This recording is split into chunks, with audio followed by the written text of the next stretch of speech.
Welcome to part 2 of the Vasota fort. मी वैष्णवी पुन्हा एकदा माझ्या व्लॉगमध्ये तुमचे स्वागत करते. तर असेच काकांना हॅलो करत, कोयनाच्या हवेत केस मोकळे सोडत, स्वतःला हिरोईन समजत मी पोहोचले वासोट्याला.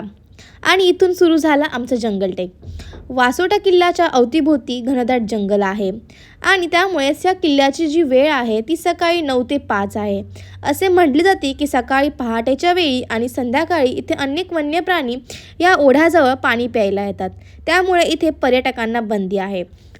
तर असंच गणपती बाप्पाला आणि हनुमानजीला नमस्कार करून आम्ही किल्ल्याची पुन्हा चढाई सुरू केली. वातावरणामध्ये एक वेगळा गारवाच होता. दुपारचे 12 वाजले होते तरीसुद्धा ऊन मात्र अंगाला लागत नव्हतं.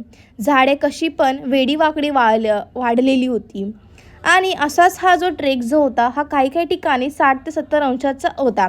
त्यामुळे बऱ्याच पर्यटकांना चढण्यासाठी त्रास होत होता. आणि असाच या जंगलामध्ये एक काका या नैसर्गिक झुल्याचा आनंद घेत होते. त्यानंतर लागला नागेश्वर सुळक्याचा बोर्ड. इथून आपल्याला 3 साईन बोर्ड ही पार करायची होती. तर अशाच्या छोटूंना हाय हॅलो करत आम्ही गाठला आमच्या पहिल्या साईन बोर्डकडे. म्हणजेच 30% प्रवास कंप्लीट. त्यानंतर पुन्हा चढाई सुरू करून आम्ही पोहोचलो आमच्या दुसऱ्या साईन बोर्डकडे.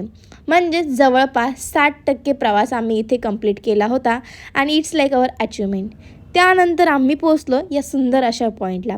ह्या नदी क्रॉस करून आम्हाला बोटीने इथे सोडले होते आणि तिथून ह्या तळापासून आम्ही पूर्ण हे जंगल क्रॉस करून ह्या पॉईंटपर्यंत आलो होतो. आणि इथे लागला आम्हाला शेवटचा साईनबोर्ड वासोटा किल्ल्याचा. हा होता किल्ल्यावरचा राजवाडा. इथे असलेल्या पडक्या भिंतींजवळ लोक वन्य भोजनाचा आनंद घेत होते आणि इथले वेगवेगळे पॉईंट्स आपल्या मोबाईलमध्ये कॅप्चर करत होते. असेच पॉईंट कॅप्चर करता करता तुम्हाला किल्ल्याच्या 4ही साईडला सुंदर डोंगर रांगा दिसणार होत्या. त्यानंतर ह्याच डोंगर रांगाला बघत आम्ही इथे तळ्याजवळ आलो. ह्या तळ्याचा वापर आधी पिण्याच्या पाण्यासाठी केला जात होता. त्यानंतर ट्रेक गाईडला व्हिडिओमध्ये हाय हॅलो करत आम्ही पोहोचलो आमच्या इको पॉईंटला. तर हा होता इको पॉईंट. तर इको पॉईंटमध्ये आवाज येतो आहे की नाही हे चेक करण्यासाठी आम्ही इथे गर्जना देऊ लागलो. त्यानंतर आम्ही पोहोचलो नागेश्वर सुळका. या नागेश्वर सुळक्यावरून खाली गेल्यावर इथे एक छोटं पुरातन महादेवाचं मंदिर लागतं, ज्यासाठी ट्रेकिंग करण्यासाठी तुम्हाला अजून लवकर ह्या किल्ल्यावर यावं लागतं. त्यानंतर आम्ही किल्ल्याला उतरायला सुरुवात केली. पूर्ण स्लोप असल्यामुळे पायाची अंगठे जाम होत होती आणि उतरून झाल्यावर या थंड ओढ्यामध्ये गारगार पाण्याने तोंड धुवून आणि त्याच पाण्यात नंतर पाय टाकून आम्ही रिलॅक्स झालो. थंड हवामुळे पाण्यामुळे पायाला मस्त गारगार वाटत होतं आणि पायाच्या नसा ह्या मोकळ्या होत होत्या.